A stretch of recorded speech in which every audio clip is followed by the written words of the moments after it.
Digempur Iran bertubi-tubi, Israel minta dunia tidak tinggal diam. Mereka benar-benar mendapatkan ancaman yang serius dan harus melakukan evakuasi besar-besaran karena serangan tersebut.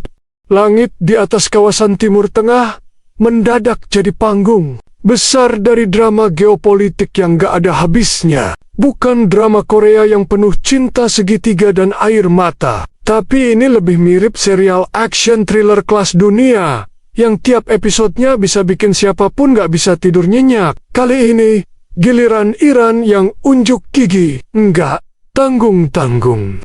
Negara itu melepas serangan bertubi-tubi ke Israel, dan bukan cuma sekali dua kali, tapi kayak hujan meteor yang turun dari langit. Gempuran itu bukan lagi level peringatan, tapi udah kayak bilang, nih, kami serius. Serangan yang disebat-sebat sebagai salah satu yang paling masif dalam beberapa tahun terakhir ini langsung bikin sistem pertahanan udara Israel kerja lembur. Bayangin, teknologi Iron Dome yang biasa dipuji-puji karena ketangguhannya, sekarang kayak mahasiswa semester akhir. Kerja terus, tapi tetap was-was karena beban terlalu banyak. Warga sipil pun gak kalah panik. Alarm rudal berbunyi di berbagai kota, dan orang-orang berlarian nyari perlindungan. Astaga! Ini kenapa tiba-tiba jadi kayak film perang ya? Celetuk seorang pemuda yang baru aja pulang dari minimarket, masih bawa kopi sachet di tangannya. Beberapa orang bahkan sampai rela tinggal di tempat parkir bawah tanah, yang mendadak disulap jadi tempat berlindung darurat. Gak ada sinyal, gak ada Netflix, cuma ada rasa takut dan tanya besar di kepala, besok masih bisa bangun pagi. Enggak, tapi ya gitu deh, di tengah kepanikan itu, tetap aja ada yang sempat update story, digempur, tapi tetap glow up. Ya, beginilah zaman sekarang. Dunia boleh terbakar, tapi eksistensi di media sosial harus tetap dijaga. Walau kelihatannya lucu, tapi ini nunjukin betapa ancaman serius ini udah masuk ke ranah publik paling privat, kehidupan sehari-hari. Gempuran Iran ini bikin Israel kayak ditampar di depan umum, dan mereka pun sadar, kalau kita diam aja, bisa-bisa kita jadi bahan meme dunia. Makanya, pernyataan-pernyataan mulai dilontarkan, sistem keamanan dinaikkan, dan semua pihak langsung sigap. Nggak cuma tentara, tapi juga warga biasa. Karena di zaman sekarang, mempertahankan negara bukan cuma tugas militer, tapi tugas semua yang masih pengen hidup damai tanpa harus bangun tidur sambil mikir, hari ini, rudal nyasar kemana lagi? Begitu serangan itu datang, Israel langsung gercep gerak cepat. Cop, gak ada tuh waktu buat mikir panjang kayak mantan yang mau balikan. Pemerintah langsung nyalain semua protokol evakuasi yang sebelumnya cuma dipelajari lewat simulasi dan latihan doang, tapi ini beda. Ini bukan latihan, ini nyata. Jalanan kota berubah jadi lautan manusia yang kalang kabut. Suara sirena merongrong dari segala penjuru. Bukan buat perayaan atau konvoi bola, tapi tanda darurat beneran. Orang-orang lari sambil bawa anak, bawa koper, bahkan ada yang masih sempat bawa kucing peliharaan di tas ransel. Saking paniknya, ada yang salah masuk tempat perlindungan dan malah nyangkut di ruang parkir hotel. Polisi dan petugas keamanan pun sampai kewalahan ngatur arus orang yang histeris. Sabar bu, ini bukan rebutan diskon. Ini evakuasi beneran. Teriak, salah. Satu petugas sambil coba nenangin kerumunan yang makin padat. Ada momen absurd juga ketika seorang bapek-bopak ketahuan buru-buru masuk bunker sambil masih pakai helm motor dan sandal jepit beda warna. Ditanya kenapa buru-buru banget, jawabnya, saya pikir ini tadi sirine buka puasa loh. Lalu suara anak kecil bertanya polos ke ibunya, Ma, ini beneran perang?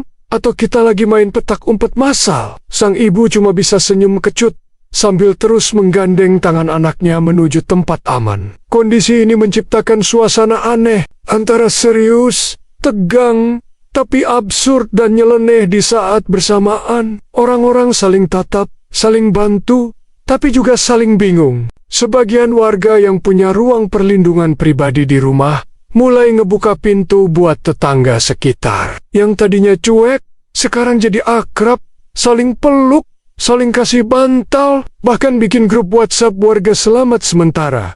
Satu hal yang lucu tapi menyentuh, di tengah kondisi mencekam itu, seorang remaja malah update status. Hari ini dievakuasi bareng crush. Tuhan, kalau ini akhir dunia, aku udah siap. Memang ya, dalam krisis pun rasa cinta tetap hidup. Tapi di balik kelucuan itu, semua orang sadar, ini bukan sekadar sirena kosong atau latihan. Ini nyata, ini serius. Dan semua harus tetap waras di tengah situasi yang makin gila. Di tengah suasana yang udah kayak dunia mau kiamat, pemerintah Israel langsung angkat suara. Nggak pakai basa-basi, mereka ngegas kayak anak motor dikejar deadline. Kami tidak akan tinggal diam atas ancaman serius ini. Dunia juga jangan jadi penonton doang. Begitu kurang lebih teriakan resmi mereka ke seluruh dunia. Nada bicaranya keras, lantang, dan penuh emosi kayak guru BP lagi nemuin anak-anak bolos ngerokok di belakang sekolah. Tapi serius bro, ini bukan sekadar drama diplomatik. Bagi Israel, ini soal nyawa, masa depan, dan harga diri. Peyang, negara lo lagi dihantam habis-habisan, tapi yang lain cuma nonton sambil nyeruput kopi dan komen di medsos. Stay strong ya kak, gimana nggak gregetan? Kalau cuma bisa kasih emoji sedih, atau kirim doa di kolom komentar, mending diem deh. Ini bukan konten galau, celetuk seorang jurnalis lokal dengan wajah bete. Pemerintah pun ngeluarin statement resmi, nyebarin video konferensi pers, dan bahkan bikin video pendek buat ngingetin dunia bahwa mereka bukan karakter non-playable di game internasional. Mereka pengen dunia peka, ikut angkat suara kosih tekenan ke Iran, atau minimal nyalain lampu solidaritas kayak pas Paris atau Ukraina. Tapi daya, dunia sekarang kayak sahabat yang udah nggak satu frekuensi. Ada yang respon, ada yang sibuk debat dulu, ada juga yang malah ngomongin masalah lain kayak, tapi ini juga salah. Siapa dulu? Atau coba kita lihat dua sisi. Lah, Israel cuma bisa gigit jari sambil nunggu rudal selanjutnya. Disinilah rasa frustrasi mulai naik level. Banyak warga mulai nyindir keras di medsos. Giliran konser boyband aja, dunia rame. Giliran negara diserang, kok malah sepi kayak jam 3 pagi? Dan memang itu yang bikin makin panas, enggak cuma udara atau ledakan, tapi juga emosi publik. Pemerintah akhirnya bikin kampanye, jangan diam, kami juga manusia. Bahkan ada influencer lokal yang bikin video, guys, bayangin kalian lagi sarapan tiba-tiba rumah goyang, tapi bukan karena gempa, karena roket. Nggak enak kan? Cara mereka teriak minta tolong ke dunia, karena kadang suara diplomatik doang nggak cukup, harus dikemas kayak konten viral.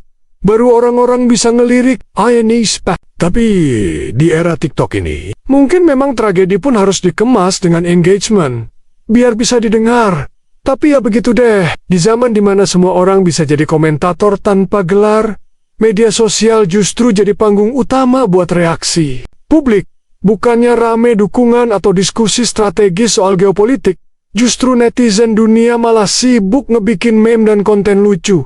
Serius, perang aja bisa jadi bahan bercanda. Ada yang bikin video editan rudal Iran diganti jadi meteor dari film Armageddon, lengkap dengan soundtrack dramatis. Ada juga yang nulis, Iran nyerang Israel, tapi kenapa sinyal wifi gua yang ngedrop? Jangan-jangan rudalnya nyasar ke tower provider. Bahkan gak sedikit yang enggaten-gaten situasi ini sama hal random. Kayak mirip hubungan gue dan dia, digempur perhatian tapi tetap ditinggal. Kadang lucu sih, tapi kadang juga bikin mual karena terlalu gak peka. Satu sisi, dunia maya punya kekuatan untuk menyebar kesadaran, tapi di sisi lain, ia juga bisa menjadikan tragedi sebagai bahan konsumsi hiburan. Fenomena ini bikin banyak warga Israel yang lagi berjuang menyelamatkan diri jadi ngerasa makin kesepian. Bayangin lo lagi lari ngungsi sambil dorong nenek yang bawa koper. Terus lo buka TikTok dan nemu konten perang Israel-Iran, dijelaskan dengan filter nangis. Bikin pengen lempar HP ke laut, tapi yang nggak bisa juga. Itu satu-satunya alat komunikasi tersisa. Bahkan ada warga yang update di Twitter. Serangan hari ini lebih parah, tapi engagement lebih rendah dari kemarin. Apakah kami mulai nggak trending? Gila ya, di era algoritma, bahkan penderitaan harus bersaing dengan video kucing lucu dan dance challenge. Beberapa aktivis digital mulai angkat suara, nyemprot para kreator konten yang kebablasan. Tapi ya namanya netizen, semakin ditegur, kadang malah makin jadi. Kalau dunia nggak bisa bantu, minimal jangan jadi bahan bercandaan, tulis seorang perempuan dalam postingan viralnya, yang langsung dibanjiri like, tapi sayangnya tetap tenggelam di antara thread teori konspirasi. Realitanya, kita hidup di zaman yang absurd, di mana tragedi manusia bisa disandingkan dengan konten mukbang dan unboxing gadget. Don't look, banyak orang lebih semangat nonton review ponsel baru daripada dengar kabar ledakan roket di kota yang sebenarnya nyata. Ironi, yang kalau dipikir-pikir lebih nyakitin daripada serangan itu sendiri.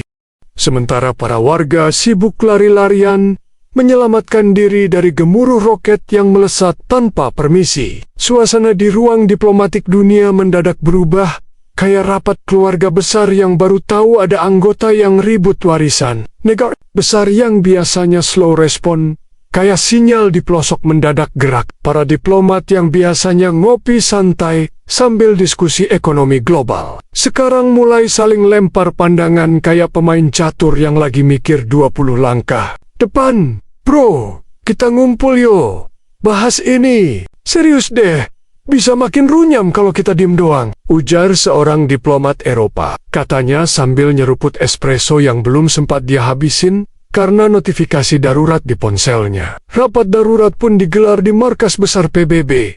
Suasana tegang. Banyak yang saling lirik-lirikan. Bukan karena jatuh cinta tapi lebih ke. Lo mau ngomong duluan gak nih? Ada yang sibuk ngatur posisi mic. Ada yang malah kelihatan update catatan pribadi. Biar nanti pas pidato kelihatan bijak. Tapi jangan salah, isi diskusinya pun penuh tarik ulur. Kayak orang tua nyuapin anak yang susah makan. Amerika Serikat pasang posisi siap. Eropa nyari posisi aman. Rusia well kayak biasa, pasang wajah misterius yang bikin semua orang deg-degan. Cina diam, tapi nyimak dengan mata elang. Semua saling tunggu siapa duluan yang berani nyebut nama Iran dan Israel di satu kalimat tanpa bikin keributan. Dunia diplomasi itu memang unik. Kadang ngomong kami prihatin, bisa berarti kami sebenarnya nggak mau ikut campur. Dan di saat rakyat sipil lagi nunggu bantuan atau setidaknya dukungan moral, mereka yang di atas malah sibuk diskusi kalimat mana yang politically correct. Bahkan ada momen absurd di mana seorang perwakilan negara kecil nyeletuk, kalau kita netral aja gimana? Biar nggak salah langkah. Lah, netral waktu ada perang? Ini bukan pertandingan sepak bola, Bang. Tapi ya begitulah, birokrasi global seringkali lebih lambat dari rudal balistik. Dan sementara para petinggi dunia masih debat paragraf pertama, resolusi perdamaian, warga di lapangan udah sibuk nyari sinyal buat kasih kabar ke keluarganya. Kadang, suara paling lantang bukan datang dari panggung besar, tapi dari ruang sempit penuh ketakutan, yang penghuninya cuma pengen satu hal, bertahan hidup. Ironisnya, dalam sistem dunia yang katanya maju dan terhubung ini, keputusan-keputusan besar masih bergantung pada ropat-ropet yang kadang lebih mirip talk show politik dibanding solusi nyata.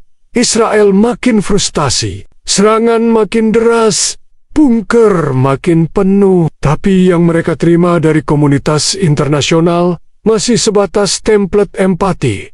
Kami prihatin, kami mengamati dengan seksama.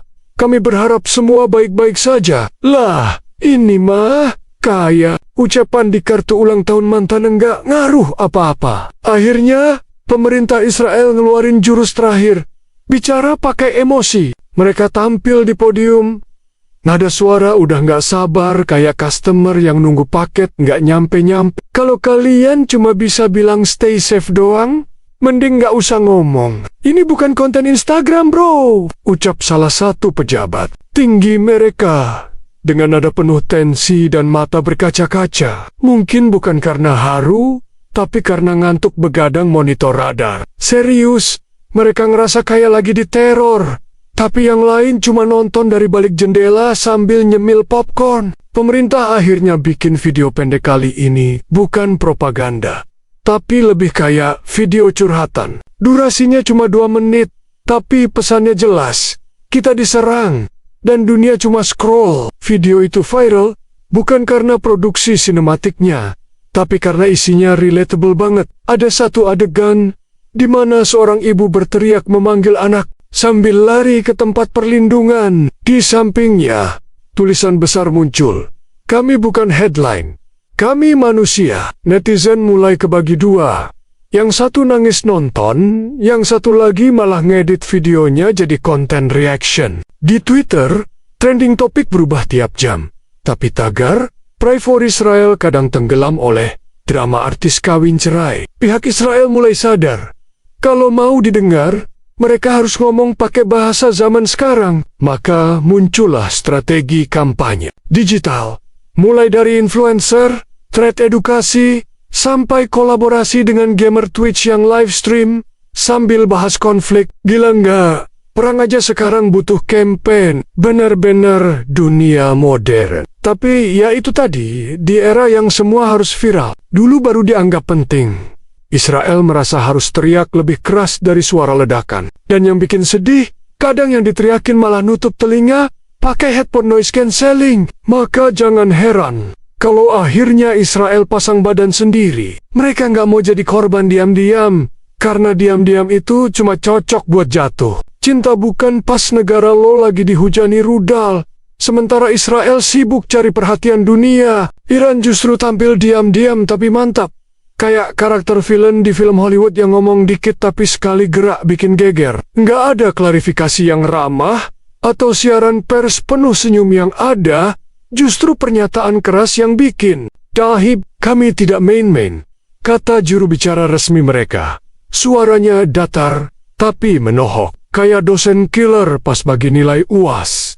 Mereka tampil di TV dengan wajah dingin dan ekspresi poker face. Seolah mau bilang, ini bukan aksi, iseng, ini pesan. Tapi anehnya, pesan itu dikemas dalam gaya yang sangat khas. Elegan tapi menegangkan. Kayak nonton debat ilmiah tapi isinya bahas siapa duluan yang pencet tombol rudal. Iran seolah bilang, kami bukan pihak yang reaktif. Kami merespon. Dan respons mereka jelas, bukan komentar panjang lebar di Twitter atau video nangis di TikTok. Ini respons level negara, militer, taktik, strategi, dan demonstrasi kekuatan. Banyak yang bertanya-tanya, kenapa Iran tiba-tiba aktif banget? Jawabannya kompleks. Ada dendam lama, ada politik dalam negeri, ada isu kawasan, dan ada keinginan untuk membuktikan bahwa mereka bukan pemain figuran di panggung Timur Tengah. Dalam setiap pidato dan pernyataan, selalu terselip pesan tersirat. Jangan remehkan kami hanya karena kami tidak pamer.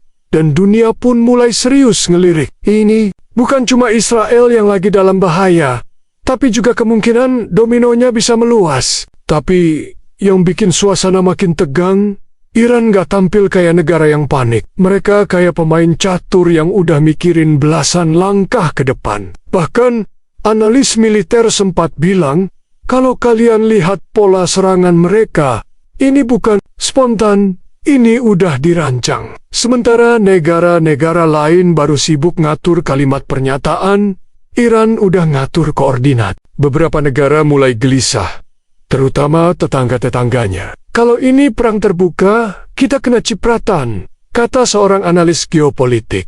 Dan itu yang bikin semua orang makin was-was, karena Iran bukan sekadar balas dendam, tapi juga unjuk gigi. Mereka seolah kirim pesan ke dunia, kalau kalian pikir kami bakal diam terus, kalian salah alamat. Ini bukan perang lisan, ini aksi nyata.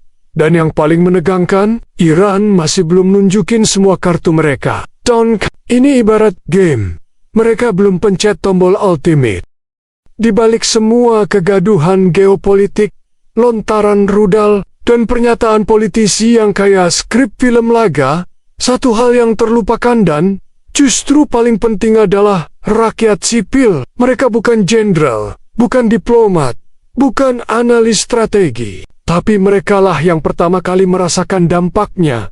Bahkan sebelum para pemimpin dunia selesai menyusun draft resolusi. Bayangin, lo baru aja ngaduk teh manis, anak lagi nonton kartun, terus tiba-tiba bumi goyang dan jendela pecah.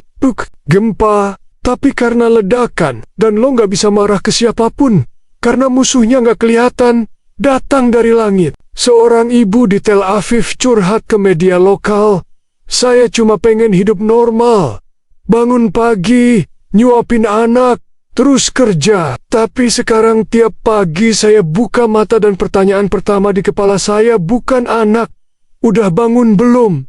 Tapi rudal, hari ini nyasar kemana?" Ironis, di dunia yang katanya modern, banyak rakyat yang masih harus hidup kayak karakter game survival. Yang punya ruang bawah tanah dianggap beruntung, yang enggak, ya semoga aja deket sama tempat perlindungan. Yutmam. Dan jangan salah, tempat perlindungan itu bukan kayak di film bersih, lengkap, ada makanan dan kasur empuk. Di kenyataan, seringkali cuma ruangan sempit, pengap, penuh orang, dan sinyal 4G pun suka ngambek. Tapi, meskipun keadaan segenting itu, tetap ada saja momen-momen manusiawi yang bikin senyum di tengah ketegangan. Ada bapak-bapak yang bawa termos kopi ke dalam bunker dan nyeduh sambil bilang, "Yang penting tetap waras." Ada juga anak muda yang nulis di dinding tempat perlindungan, "Kalau kita selamat dari ini, kita pacaran."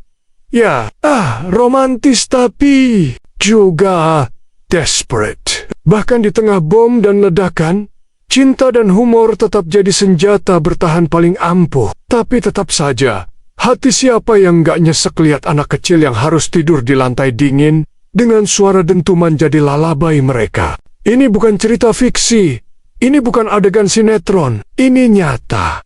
Dan terjadi di banyak rumah yang dulunya penuh tawa. Sekarang tawa itu tergantikan oleh keheningan yang waspada. Di banyak sudut kota, kehidupan berjalan setengah nyawa. Bells digantikan oleh sirene peringatan, dan permainan petak umpet digantikan oleh sembunyi beneran dari bahaya. Inilah potret kehidupan rakyat sipil saat para elit dunia sibuk berdebat soal siapa yang salah duluan. Mereka nggak butuh debat, mereka cuma butuh tenang. Tapi sayangnya, dalam perang yang paling sering berteriak tolong justru yang suaranya paling pelan. Di tengah kekacauan yang bikin kepala berdenyut dan hati meringis, justru muncul sesuatu yang bikin dada hangat. Solidaritas rakyat. Dunia masih sibuk ngetik draft pernyataan dan diplomat debat titik koma.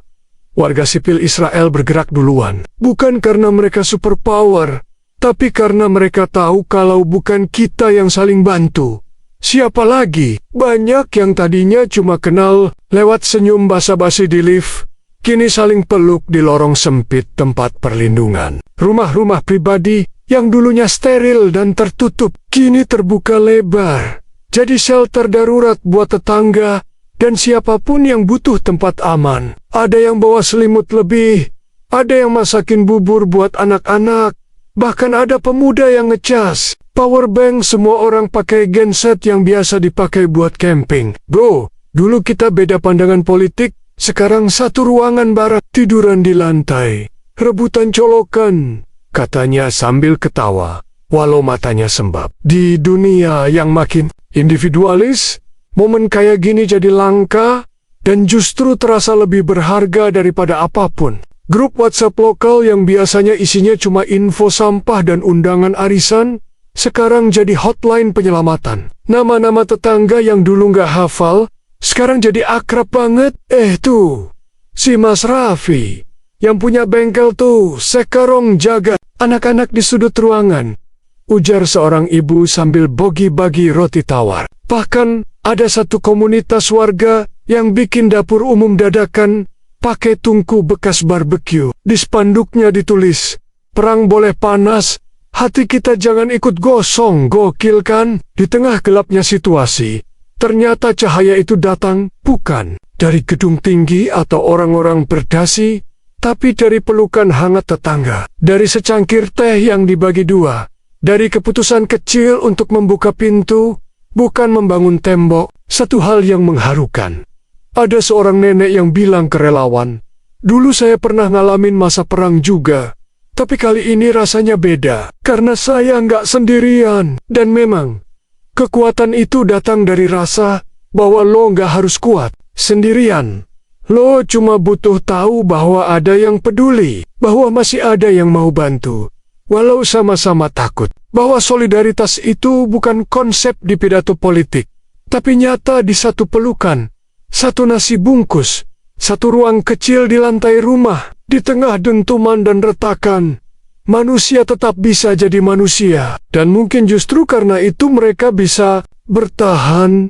Akhirnya, dari semua kekacauan yang terjadi, dari rudal yang melesat seperti kembang api maut, dari bunker sempit yang berubah jadi kamar darurat, dari pernyataan politik yang saling menyudutkan, hingga komentar netizen yang nyeleneh dunia, pelan-pelan mulai sadar. Ada hal yang lebih besar daripada sekadar siapa yang benar dan siapa yang salah. Di balik serangan dan pertahanan, ada wajah-wajah manusia yang cuma pengen hidup tenang, ngopi pagi, nonton serial favorit tanpa interupsi sirena, dan ngeledek teman karena kalah Mobile Legend, bukan karena rumahnya hancur kena ledakan. Dan dari titik itu, muncul satu kesadaran kolektif. Perang, sebrutal apapun justifikasinya, selalu jadi kuburan untuk rasa kemanusiaan. Karena saat semua orang sibuk membela narasi besar, yang tumbang justru mimpi kecil seorang anak yang ingin sekolah, atau sepasang lansia yang ingin tua bersama, tanpa harus tidur di lantai bunker. Di tengah kondisi mencekam, warga tetap berusaha hidup normal. Beberapa guru tetap mengajar lewat Zoom dari ruang perlindungan, walau kadang sinyalnya putus-putus dan latarnya suara dentuman. Seorang guru berkata, "Kalau kita berhenti mendidik, maka musuh sebenarnya sudah menang." Kalimat sederhana tapi maknanya dalam, kayak martabak isi keju 3 lapis. Warga lainnya tetap masak, tetap berbagi makanan, tetap ketawa kecil, walau nadanya berat. Bahkan ada musisi jalanan yang nekat nyanyi di luar bunker sambil main gitar. Katanya,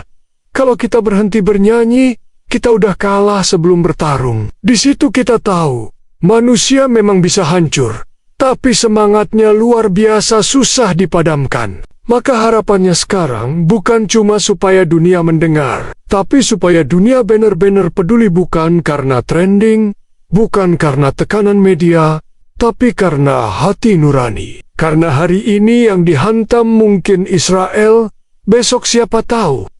Dunia yang makin ringkih ini, tragedi bisa pindah lokasi dalam sekejap, dan solidaritas yang hari ini kamu berikan mungkin jadi tabungan karma buat esok. Jadi, buat para pemimpin dunia, ini bukan saatnya nyari posisi aman atau ngitung untung rugi. Ini saatnya turun tangan, bukan cuci tangan. Dan buat kita semua, sebagai sesama manusia yang masih bisa merasa, mari belajar peka sebelum kita sendiri. Jadi headline berikutnya, karena dalam tragedi, yang dibutuhkan bukan hanya doa atau komentar tapi aksi nyata. Dan kalau dunia terus-terusan cuek, jangan salahkan sejarah kalau nanti nulis kita bukan sebagai pahlawan, tapi sebagai penonton, pasif di tengah kobaran api.